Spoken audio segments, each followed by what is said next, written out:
ನಮಸ್ಕಾರ ಸ್ನೇಹಿತರೆ, ಎಲ್ಲರಿಗೂ PKV ಕನ್ನಡ ಯೂಟ್ಯೂಬ್ ಚಾನಲ್ಗೆ ಸ್ವಾಗತ ಸುಸ್ವಾಗತ. ಇಲ್ಲಿ ರಾಜ್ಯದಲ್ಲಿ ಇರುವಂತಹ ಈ ಪ್ರಾಪರ್ಟಿ, ಈ ಸೊತ್ತಿನ ಆಸ್ತಿ ಮಾಲೀಕರಿಗೆ ರಾಜ್ಯ ಸರ್ಕಾರ ಮತ್ತೊಂದು ಗುಡ್ ನ್ಯೂಸ್ ಅನ್ನು ಕೊಟ್ಟಿರುವಂಥದ್ದು. ಹೌದು ಸ್ನೇಹಿತರೆ, ಸೊ ನೀವು ಕೂಡ ಗ್ರಾಮ ಪಂಚಾಯಿತಿ ವ್ಯಾಪ್ತಿಯಲ್ಲಿ ಆಸ್ತಿ ಮಾಲೀಕರಿದ್ದರೆ ಈ ವಿಡಿಯೋವನ್ನು ಮಿಸ್ ಮಾಡ್ಕೋಬೇಡಿ.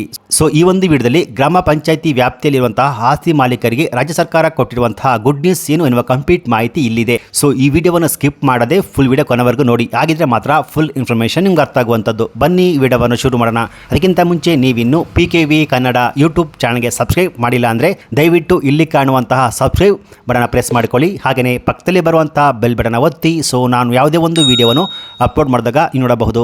ಹೌದು ಸ್ನೇಹಿತರೆ, ಈ ಖಾತಾ, ಈ ಪ್ರಾಪರ್ಟಿ ಮತ್ತು ಈ ಸ್ವತ್ತಿನ ಬಗ್ಗೆ ಗುಡ್ ನ್ಯೂಸ್ ಕೊಟ್ಟ ರಾಜ್ಯ ಸರ್ಕಾರ. ಕರ್ನಾಟಕ ಸರ್ಕಾರವು ಆಸ್ತಿ ಸಂರಕ್ಷಣೆಯ ವಿಚಾರದಲ್ಲಿ ಈ ಖಾತಾ ಪರಿಚಯಿಸಿದೆ. ಆಸ್ತಿ ಮಾರಾಟ ಮತ್ತು ಖರೀದಿಯಲ್ಲಿ ಯಾವುದೇ ಲೋಪವಾಗಬಾರದು ಎನ್ನುವ ಉದ್ದೇಶಕ್ಕೆ ಈ ಖಾತಾವನ್ನು ಪರಿಚಯಿಸಲಾಗಿದೆ.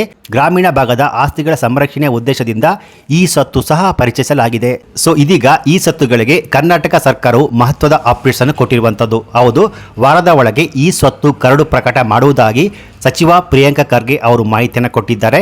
ಕರ್ನಾಟಕದ ಗ್ರಾಮ ಪಂಚಾಯಿತಿಗಳ ವ್ಯಾಪ್ತಿಯಲ್ಲಿ ಈ ಸ್ವತ್ತು ಜಾರಿಗೆ ತರುವುದಕ್ಕೆ ನಿಯಮಗಳ ಕರಡನ್ನು ಮುಂದಿನ ಒಂದು ವಾರದ ಒಳಗೆ ಪ್ರಕಟಿಸುವುದಕ್ಕೆ ಸಿದ್ಧತೆ ಮಾಡಿಕೊಳ್ಳಬೇಕು ಎಂದು ಗ್ರಾಮೀಣಾಭಿವೃದ್ಧಿ ಮತ್ತು ಪಂಚಾಯತ್ ರಾಜ್ ಸಚಿವ ಪ್ರಿಯಾಂಕ ಖರ್ಗೆ ಅವರು ಇಲಾಖೆಯ ಅಧಿಕಾರಿಗಳಿಗೆ ನಿರ್ದೇಶನವನ್ನು ಕೊಟ್ಟಿದ್ದಾರೆ.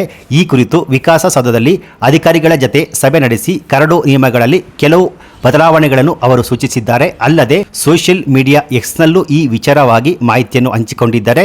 ತೆರಿಗೆ ದರ, ಶುಲ್ಕಗಳನ್ನು ವಿಧಿಸುವ ಪ್ರಕ್ರಿಯೆ, ಕಟ್ಟಡಗಳು ಮತ್ತು ಭೂಮಿಯ ಮೇಲೆ ತೆರಿಗೆ ವಿಧಿಸುವುದು, ನಮೂನೆ 11A ನಿರ್ವಹಣೆ, ಕರ್ನಾಟಕ ಗ್ರಾಮ ಸ್ವರಾಜ್ ಮತ್ತು ಪಂಚಾಯತ್ ರಾಜ್ ನಿಯಮ 2025 ನಂತರ ನಮೂನೆ 11A ರಿಜಿಸ್ಟರ್, ಹೊಸ ಆಸ್ತಿಗಳ ಸೇರ್ಪಡೆ, ಮೇಲ್ಮನವಿ, ದಂಡನೆಗಳು, ನೀರು ಸರಬರಾಜು ದರ, ಇತರ ದರಗಳ ನಿರ್ಧರಣೆ, ದಂಡ ನಿರ್ಧಾರ, ಸ್ಥಿರ ಸ್ವತ್ತಿನ ಪರಿಶೀಲನೆ, ಮೇಲ್ಮನವಿ, ತಗದೆ ನೋಟಿಸ್, ಜಪ್ತಿ ಮತ್ತು ಮಾರಾಟ ಮುಂತಾದ ವಿಷಯಗಳ ಕುರಿತು ಚರ್ಚೆ ಮಾಡಿರುವುದಾಗಿ ಸಚಿವ ಪ್ರಿಯಾಂಕ ಖರ್ಗೆ ಅವರು ಮಾಹಿತಿಯನ್ನು ಕೊಟ್ಟಿರುವಂಥದ್ದು. ಸೊ ಹಾಗೆಯೇ ಇಲ್ಲಿ ಈ ಸ್ವತ್ತು ರೂಪಿಸುವ ಸಂಬಂಧ ಕಂದಾಯ ಇಲಾಖೆ ಪ್ರಧಾನ ಕಾರ್ಯದರ್ಶಿ ಮುನೀಶ್ ಮೌದ್ಗಿಲ್ ಹಲವು ಸಲಹೆಗಳನ್ನು ನೀಡಿದ್ದಾರೆ ಎಂದು ಹೇಳಲಾಗಿದೆ. ಇನ್ನು ಗ್ರಾಮ ಪಂಚಾಯಿತಿಗಳಿಗೆ ಆದಾಯ ಮೂಲ ವೃದ್ಧಿಸುವುದು ಮತ್ತು ಜನರ ಆಸ್ತಿಗೆ ರಕ್ಷಣೆ ಒದಗಿಸುವುದು ಈ ಸ್ವತ್ತಿನ ಆಶಯವಾಗಿದೆ. ರಾಜ್ಯದಲ್ಲಿರುವಂತಹ ಗ್ರಾಮ ಪಂಚಾಯಿತಿಗಳ ವ್ಯಾಪ್ತಿಯಲ್ಲಿ ಈ ಸ್ವತ್ತು ಜಾರಿಗೆ ತರಲು ಪೂರ್ವಭಾವಿಯಾಗಿ ನಿಯಮಾವಳಿಗಳನ್ನು ರೂಪಿಸಲಾಗುತ್ತಿದೆ. ಅಧಿಕಾರಿಗಳೊಂದಿಗೆ ಸಭೆ ನಡೆಸಿ ಕರಡು ನಿಯಮಾವಳಿಗಳನ್ನು ಪರಿಶೀಲಿಸಿ ಒಂದು ವಾರದ ಅವಧಿಯಲ್ಲಿ ಕರಡು ನಿಯಮಾವಳಿಗಳನ್ನು ಪ್ರಕಟಿಸಲು ಸೂಚಿಸಲಾಯಿತು ಎಂದು ಪ್ರಿಯಾಂಕ ಖರ್ಗೆ ಅವರು ಮಾಹಿತಿಯನ್ನು ಕೊಟ್ಟಿರುವಂಥದ್ದು. ಸೊ ಈ ಖಾತಾ ಇನ್ನು ಕರ್ನಾಟಕ ಸರ್ಕಾರವು ಕರ್ನಾಟಕದಲ್ಲಿ ಅದರಲ್ಲೂ ನಗರ ಭಾಗದಲ್ಲಿನ ಪ್ರಾಪರ್ಟಿಗಳ ಖರೀದಿ ಮತ್ತು ಮಾರಾಟ, ಆಸ್ತಿ ತೆರಿಗೆ ವ್ಯಾಪ್ತಿಯಿಂದ ಹೊರಗೆ ಉಳಿದಿರುವ ಆಸ್ತಿಗಳನ್ನು ಆಸ್ತಿ ತೆರಿಗೆ ವ್ಯಾಪ್ತಿಗೆ ತರುವ ಉದ್ದೇಶದಿಂದ ಈ ಖಾತಾವನ್ನು ಪರಿಚಯಿಸಲಾಗಿದೆ.